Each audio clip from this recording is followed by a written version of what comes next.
Hi, it's Sally-Shakti, your visionary writing guide, and welcome to Tarot and Astrology for Visionary Writers from Monday the 12th to Sunday the 18th of June 2023. We are now just a week or so away from the solstice, the summer solstice here in the Northern Hemisphere and the winter solstice in the Southern Hemisphere. I'm going to be talking about our preparations for that, working with these energies that are currently present for us. I saw recently on another astrologer that I follow that there's been a lot of solar flares happening recently. The energy of the sun is really active and strong for us on the earth here right now, and those energies can open up a lot of our channels to receive new cosmic information for our path and our journey as visionary writers and creatives. We also have yesterday Pluto moved into Capricorn and Mercury moved into Gemini. Now, I'm sure you might have felt earlier last week that opposition between Pluto in Aquarius and Venus in Leo. Many people that I spoke to, including myself for sure, really, really felt that one. A powerful invitation into, what I would call probably a healing crisis, whether that be emotional, physical, spiritual. A powerful invitation to do that Pluto work and bring those shadows, bring what has been held unconsciously in our bodies, in our energy fields, in our karma, bringing those beliefs, those stories, those narratives that we've held without necessarily, not fully consciously, bringing those up to the surface so that we can see them. And in order to see them, often in my experience, we have to feel them first. So really feeling the impact and the reality of some of those narratives and stories that we've been carrying with us through this lifetime, and perhaps through multiple lifetimes, that are ready now to come to the surface, first to be felt, because that's how they come to our attention, and that's how we have to move them through our bodies.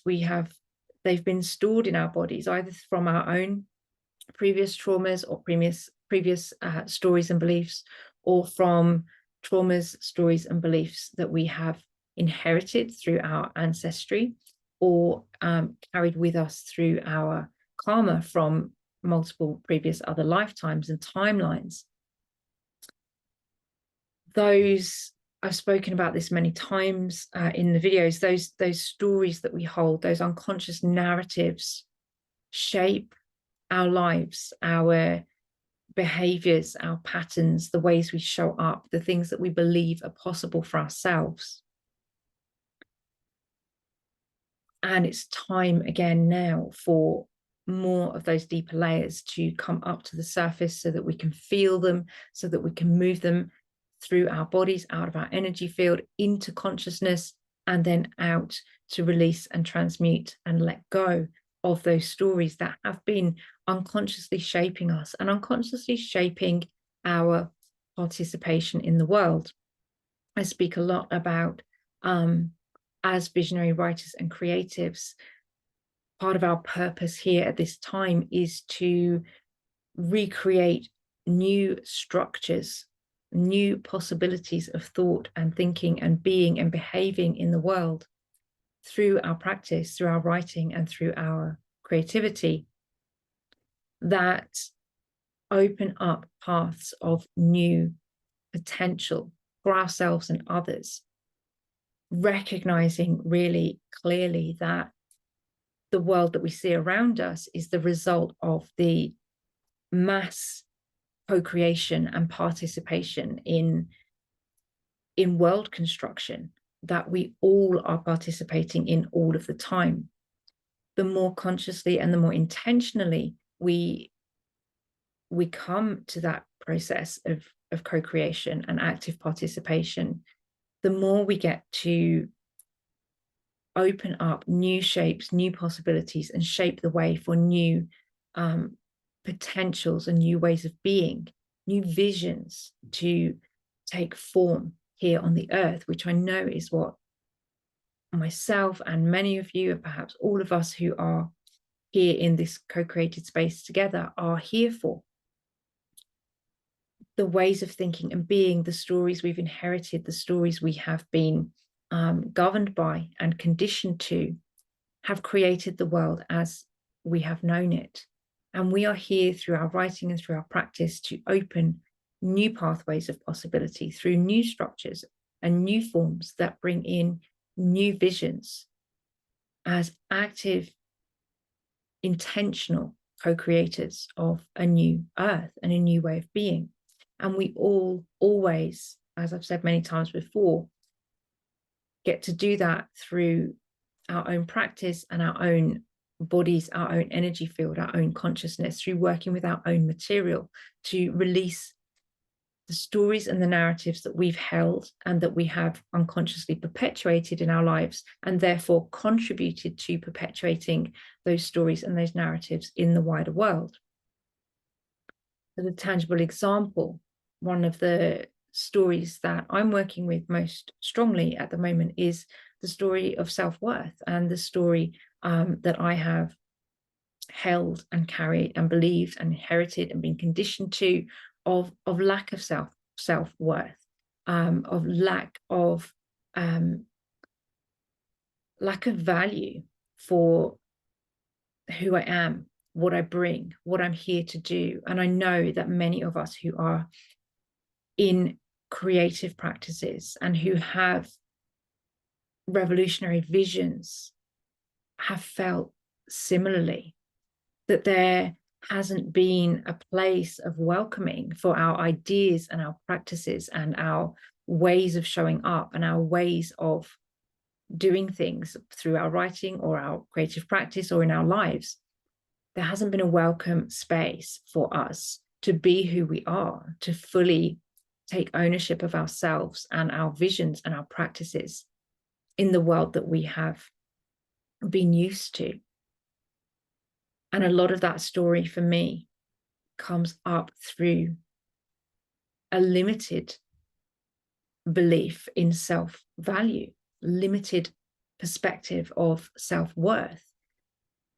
Some of the ways that that story has shown up in my unconscious behaviors has been to continually feel the need to prove myself worthy by being useful to others, that rather than believing in or valuing my own intrinsic or inherent worth to be here and to do what I do, to show up in the ways that feel most authentic and integrity to me, I have had a pattern in relationships and in working situations to continually feel the need to make myself of use, to be valued by being of use, to create value, or to feel myself valued by being useful. And often I've seen that play out where I have overgiven, given too much, done too much, given too much of my energy to doing something that is not really my true work in the world, not really my true worth in the world, but doing things that I think will make me of value to others by being useful to their agenda. In so many ways, this has led me to burnout time after time after time. Even in my decade-long career as a teacher of English, where I was supporting young people with their reading, writing, and literacy, so many times that career brought me to burnout because I believed that I should do it. I believed that I ought to do it. I believed it was my duty to serve in that way. And whilst I now know that I've learned a lot I've gained a lot of value from the skills that I learned and the connections that I made, and the vibrancy of working with younger people, that was never the right arena for me. That was never the right space for me to be in, because my values, my ethics, and my visions are so radically different from the system and the status quo that I was trying to fit myself into, because I believed that I should, because I believed that I could only be worthy by being of service in the way that other people determined was the right way to be of service. So these are some of the narratives that have been shaping my life and shaping my contribution and shaping the way that I perpetuate those stories, continuing to feed those stories of lack of self-worth into the world that I've been co-creating unconsciously.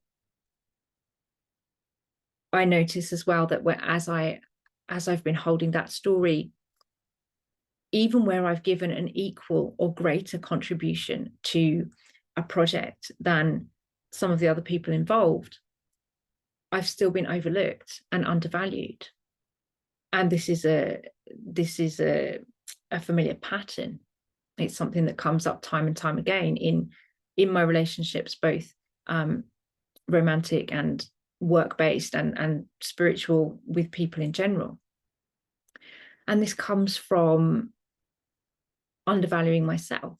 It comes from devaluing my own intrinsic gifts and contributions, which again, I know a lot of us who feel so called to work creatively and to create with new forms and new visions have felt this strongly in our lives, this sense that, well, we should just go and get a proper job, or we should do something of value to contribute more meaningfully, whether consciously or not, disowning and devaluing the gifts, the true gifts that we are here to bring, and that the true service that we are here to be on this earth at this time.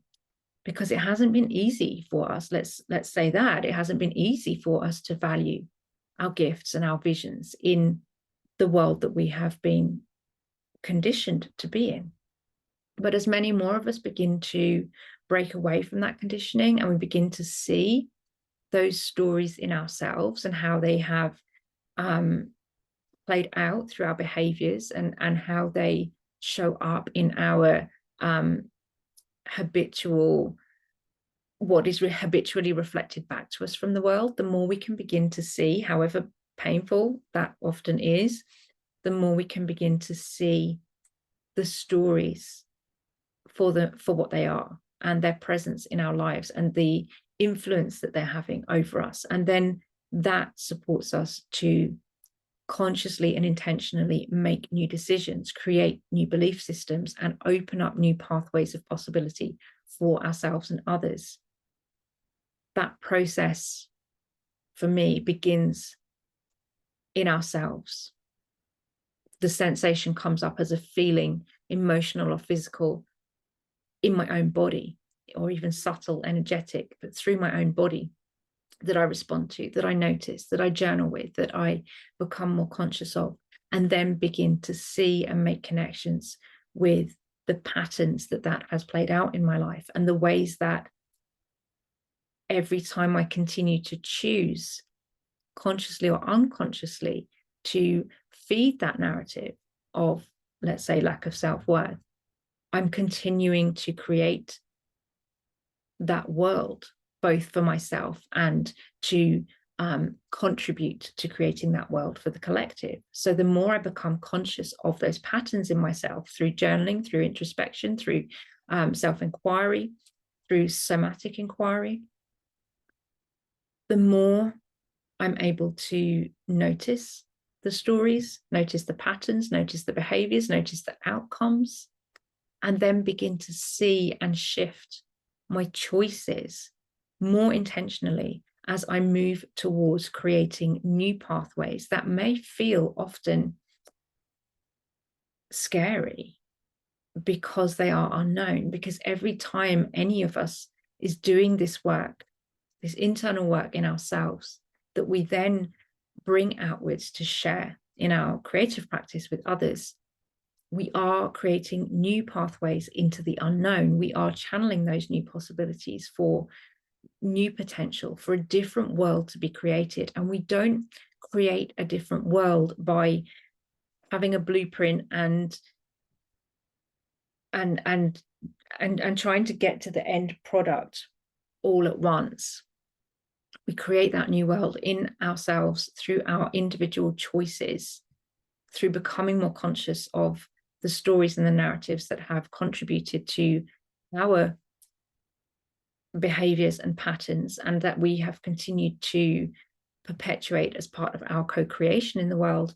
And by shifting away from those destructive patterns, one choice at a time, through intentional pathways that open us up to new possibilities and new perspectives, whose destination we don't yet know and can't yet see. And yet, the more we do this practice, the more we can trust ourselves and our own bodies and our own energy and our intuition, and the messages and the channeling that we gain through journaling and through other practices, to keep putting one foot in front of the other as we walk this path and create new neural pathways for ourselves that contribute to new realities for us and others. So this is something that came up for me very strongly with the Pluto-Venus opposition earlier last week. And we now have Pluto moved back into Capricorn. Pluto is taking its last visit back into the final degrees of Capricorn. And again, we'll be bringing up more of this deeper layers of unconscious material to the surface, so that it can be felt, seen, and shifted through our own reprogramming, and then our own that helps us to consciously and intentionally co-create new possibilities in the world through our lives, our behaviors, and our practices. What I also want to speak about is Mercury moving into Gemini, which also happened yesterday on the 11th of June. Mercury is going fast through Gemini. Mercury will be in Gemini for just 2 weeks, but what an exciting 2 weeks that is. We have got now the Sun and Mercury in Gemini, so we're really illuminating our potential. This is a 2-week period in which we're really illuminating our potential to open up our channels of wisdom, to receive new downloads, to activate those new possibilities and new portals through our DNA, through our Kundalini, through opening to new light frequencies. We get to receive and participate in those frequency upgrades that are available to us at this time, with the Sun illuminating Mercury. And I've been speaking about Mercury for the last couple of weeks. Mercury in Gemini. Mercury is the caduceus. Mercury is the twin energy streams that flow up our spine as Kundalini, as it is called in the Sanskrit and the yoga traditions.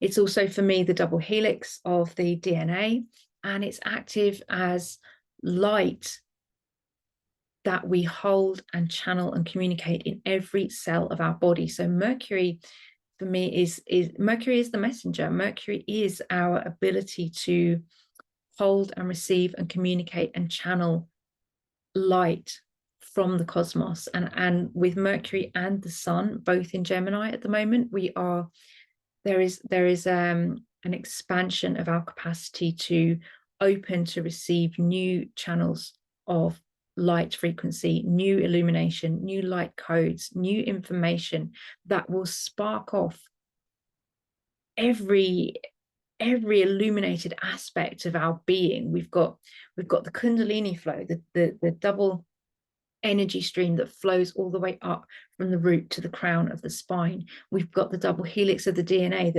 that permeates every physical and celestial aspect of who we are. And we've got this our cellular capacity in every single cell of our being trillions upon trillions of cells in our beings to hold and communicate light. And at this time, especially as we in the Northern Hemisphere are approaching the summer solstice, we have increased light. We have the most amount of light coming to us here on the Earth in the Northern Hemisphere that we will have all year. The light is increasing, the sun is illuminating, not only now Mercury, who's joined the sun in Gemini, but also this sign of Gemini, which is ruled by Mercury, which is part of this same activation, this same energy that gives us this capacity to open to fresh new ideas. And with Mercury moving so fast, you may find that you're getting loads of ideas. You want to especially communicate with lots of people and open up lots of new possibilities, receiving new visions, really being activated in multiple ways to illuminate your path, your purpose, your vision, what you are here for as a visionary writer and creative. And that is fast, and it's high frequency, and it's luminous, and it's radiant, and then it moves on. So we can be open to this. And we have, during this 2-week period, we also have the new moon in Gemini, and we have also the summer solstice here in the Northern Hemisphere. So we've got this really powerful window in which we can open ourselves gently to, according to our capacity and our nervous system, because Mercury also is connected with our nervous system and the transmission of feelings and information through our nervous system, our neural networks. We have the capacity at the moment to open, to receive, according to our own capacity, more of our own vision, more of our own illumination, to bring here and embody into form on the earth through our visionary writing practice and creativity. A few ways I want to go with that now, of course, because it's Gemini, because it's Mercury, and all of these kind of ideas just pop off at once, and they want to go in multiple directions. So we have to keep bringing them back down to what can I channel, what can I say, what can come through, because I can't literally say 3 different things at once. So then we have to kind of just keep bringing it back down. But we have, as I've mentioned, in this time, this week, we've got the new moon in Gemini happening on Sunday in the last degrees of Gemini. That's at 26 degrees of Gemini. What's exciting about that for me is that at that point, we will then have the sun, the moon, and Mercury all in Gemini, all illuminating these new possibilities for us. And a practice that I have started recently is to stand outside in the sun, particularly close to the time of sunrise, if that's possible. I don't do that every day. I'd love to, but getting up at 4 o'clock every day in the morning is a little bit beyond my capacity at the moment. But when possible, if possible, and at any time, standing outside, feet on the earth, barefoot, feet on the earth, and connecting with the energy of the sun. On Sunday, the 18th of June, the new moon will happen at 5:37 in the morning. Now, that is already about almost an hour after sunrise, but it might be a good time, if that's a time that you feel that you could get up and be outside, might be a good time to be outside with your feet on the earth, bare feet on the earth, opening your heart to both the sun and the moon that are going to be there together, conjunct in the sign of Gemini, with Mercury coming around as well. And to open your heart. And the practice that I have been doing when I go out and stand in the sunrise or in the energy of the sun with my feet on the earth, it's a little mantra that I have developed that I'll share with you in the notes. Please show me the ways that I can best serve to fulfill my purpose here on the earth. And I'll say that at least 3 times. Please show me the ways that I can best serve to fulfill my purpose here on the earth. Please show me the ways that I can best serve to fulfill my purpose here on the earth.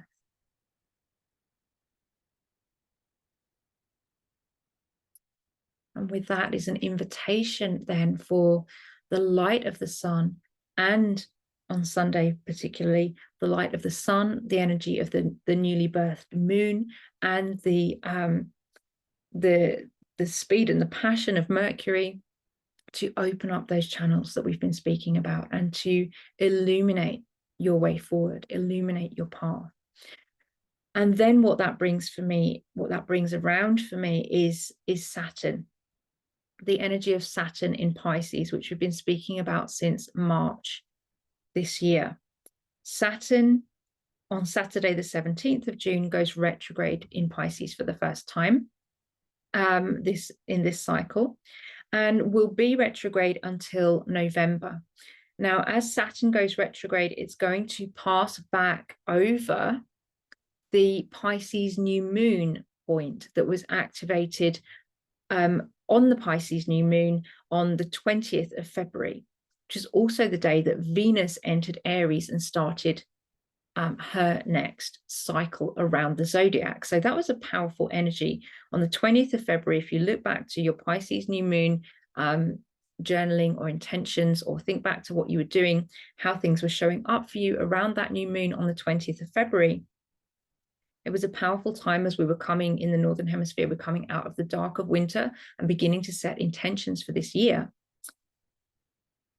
Saturn passed over that new moon point when Saturn first entered Pisces on the 7th of March, which was also then opposite to the Virgo full moon. So we've got this powerful axis of energies happening. Saturn now is beginning its retrograde period. I didn't look up the degrees of Saturn retrograde. Let me see if I can just quick do that now. June. So Saturn's going retrograde from 7 degrees to back to 0 degrees. Saturn's going retrograde from 7 to 0 degrees. That's from June 18th until November the 3rd, I think, November the 3rd. And during that retrograde period, Saturn is going to pass back over the Pisces new moon point. Saturn's already activated the Pisces new moon point once on the 7th of March, or around the 7th of March. Now Saturn is, in fact, can I tell you when it was? It was the 19th of March. I spoke about it around the 19th of March when Saturn was passing over that new moon point, just in time for the just around that would have been around a new moon time as well. So 1 degree of Pisces is being activated by Saturn, well, first by the new moon that happened in February, then Saturn came past that point on the 19th of March. Now Saturn's going retrograde, and in October and then again in December, Saturn is going to pass back over that 1 degree of Pisces. So throughout this year, that 1 degree of Pisces has been activated first by the new moon in February, then by Saturn in March, now by Saturn again in October, and then Saturn again in December. So pretty much the whole span of this year, that energy point is being activated for you in your birth chart, whatever energy that is showing up for. But what I feel is pertinent to all of us as visionary writers and creatives is that Saturn in Pisces is our invitation to bring new forms into being through our creative practice, to open up to new possibilities and new ways of doing things and new information from beyond the physical 3D world, but to create the channels through our creative practice, whether that be writing or other forms of practice, to create the channels to anchor and birth and share those new frequencies, those new energies, those new possibilities in the physical world. So since March, Saturn has been encouraging us to create new forms and structures with which we can birth new possibilities into the world through our creative practice. Now Saturn is going retrograde and asking us really to check in with our responsibilities to that process, with our responsibilities to our creative path, our creative vision. Are we creating the structures? Are we on the right track with the structures we're creating? Have we got the right foundations to be able to set us on this path where, as our DNA and our frequencies are being activated by this Gemini energy, that we have got the structure and the solidity and the foundation to hold that light and to create with that light and to bring it into form and birth it into new ideas through our practice. Saturn is asking us, not in a punitive way, but in a responsible way, to check in with our responsibilities. Are we on the right track with the foundations we're creating? Are the structures we're creating fit for purpose? Are they going to hold these new energies and new light forms that are coming through for us? Have these new light codes and frequencies actually opened up new possibilities for us that require us to adjust our foundations and our structures so that we can better be a fit for purpose channel for the new ideas and forms and structures and possibilities that we are here as physical beings incarnate on this earth at this time to bring through? We get to think about not only our physical bodies, but with Saturn especially as well, our physical structures that we create in the world. Does our work align us with the possibility to birth new ideas into the world? Does the structure of our business support us to hold and contain and create with new forms and possibilities? How are we resourcing ourselves? How are we supporting ourselves? Again, for me, this connects back to the idea of self-worth and self-value. How much are we valuing ourselves? How well are we resourcing ourselves so that we can legitimately, effectively, and creatively do the work we're here to do in the world? Because I know for myself and many people I speak to as visionary writers, that creative vision is often the thing that gets left on the back burner, and we tell ourselves that, you know, we'll do it one day when, or, well, we don't deserve to really follow that vision because it's frivolous, so we'll do a proper job instead. How Saturn is asking us to check in, how are we creating the form and the structure of our lives on this earth that will support us financially, energetically, physically, emotionally, creatively, to do the work that we're here to do, to value ourselves as visionary writers and creatives, and to bring forward the work, the vision that we are here to share, because that is the true purpose of our lives here at this time. And we've been conditioned by these narratives not to believe in that, not to trust in that, not to value that. But we do ourselves the biggest disservice, and we do the world the biggest disservice if we are not giving ourselves permission to explore the possibility of that. So Saturn, throughout this year, is really asking us to take stock of the structures and foundations that we're creating in this 3D world that will now allow us and enable us to become a receptive container for the visions that we are here to share with others, and to fully resource ourselves and value ourselves so that we can create and contribute to the world that we are here to actively and intentionally co-create through our creative lives and practice.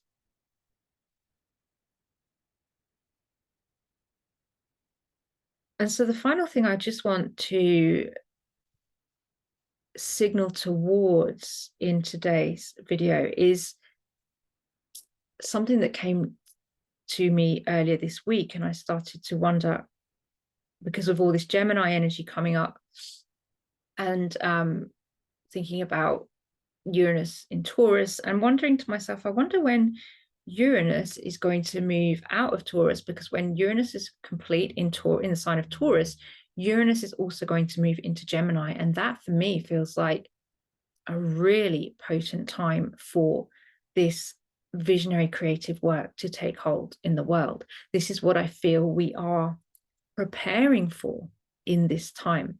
Now, when I first started really listening to a lot of astrology in late 2019, early 2020, it became very clear that the cycles that we've been moving through, especially since the beginning of 2020, come to a completion point in 2026. A lot of the astrology that begins in 2020 comes to its completion in 2026. And it's the same with Uranus. Uranus moves out of Taurus, begins that process in mid to late 2025, and then moves into Gemini fully and completely in 2026. So what we have now is a period of time, especially whilst we have Saturn in Pisces until 2026, a period of time in which we are preparing ourselves, preparing our vessels physically, energetically, and preparing the way, preparing our foundations in the physical world to enable us to bring through much more of our visionary writing and creative practice from 2026 onwards, as Uranus moves into Gemini, than we can possibly imagine at this stage. And it's always about putting one step in front of the other, and being open to receive the path that is opening up in front of us and continuing to walk forward into the unknown. Uranus in Gemini, and you can see some predictions about this on the internet, it can be a very, very unstable time globally, but it can also, from my perspective, be a time when Gemini is about our channels of communication, and it's about, particularly often, it's about our local channels of communication. It's about our habitual, our personal channels of communication. So for me, it's also about those narratives, those stories that we've inherited, with which we've continued to perpetuate and co-create. Those are going to shift. Uranus in Gemini for me is going to be a powerful time for visionary writers and creatives to take our place in the world and become more visible, as the energy of writing feels the revolutionary and transformative influence of Uranus. The energy of communication feels that transformative influence. New forms of writing, new forms of communicating, new ways of sharing ideas, new possibilities, new structures for creating through words are going to be available to us in this period of time from when Uranus enters Gemini in 2025, 2026, that are unprecedented and that we cannot yet even imagine.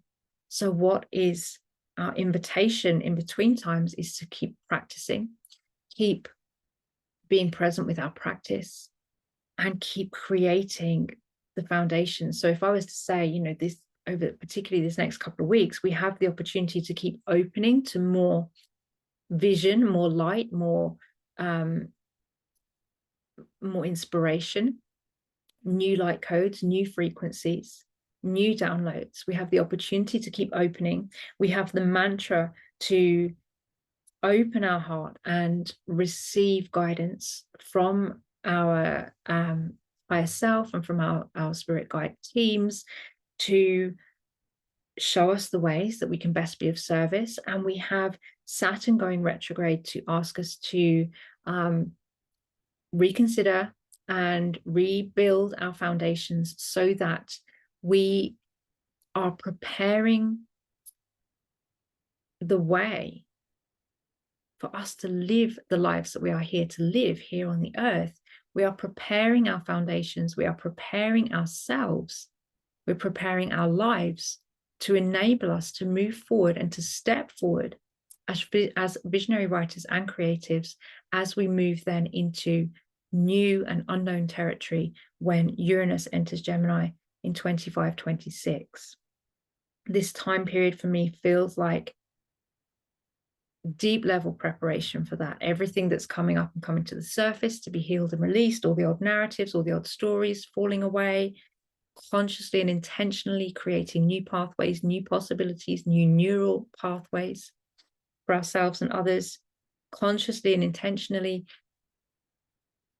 reevaluating and valuing our own self-worth, our own contribution, our own visionary power and potential, our own purpose here on the earth, and creating the structures, forms, and foundations in our lives to enable us to step forward in our visionary writing and practice and creative practice in the years to come. And that's not to say that we're not going to start writing now.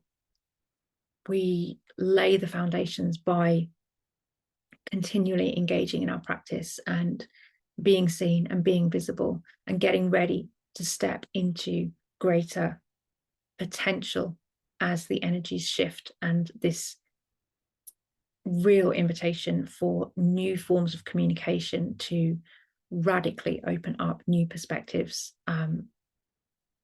begins in earnest as Uranus begins to make its transit through Gemini. So I'm here for that. I'm supporting you to be here for that. And I just want to leave you once more with the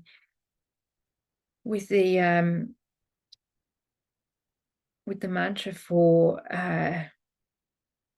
Sunday's new moon. And any time that you feel to ground your feet on the earth and connect with the light of the sun, please show me the ways that I can best serve to fulfill my purpose here on the earth.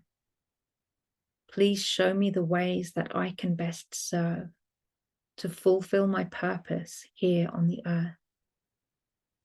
Please show me the ways that I can best serve to fulfill my purpose here on the earth.